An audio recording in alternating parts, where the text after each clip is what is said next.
Kaya kayong sumasampalataya ay pararangalan ng Diyos, ngunit sa taong hindi sumasampalataya ay naganap ang sinasabi sa kasulatan, ang batong itinakwil ng mga tagapagtayo ay siyang naging batong pundasyon. Ang batong ito ay naging katitisuran sa mga tao at nakakapagpadapa sa kanila. Natitisod sila dahil ayaw nilang sundin ang salita ng Diyos. Ganoon ang nakatalaga para sa kanila.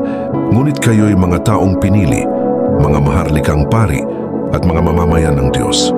Pinili kayo ng Diyos na maging Kanya upang ipahayag ninyo ang kahangahangan niyang mga gawa. Siya ang tumawag sa inyo mula sa kadiliman tungo sa kahangahangan niyang kaliwanagan. Dati hindi kayo mga taong sakop ng Diyos, pero ngayon mga sakop na niya kayo. Noon hindi kayo kinaawaan ng Diyos, pero ngayon kinaawaan na niya kayo. Mga minamahal, mga dayuhan kayong nakikitira lang sa mundong ito.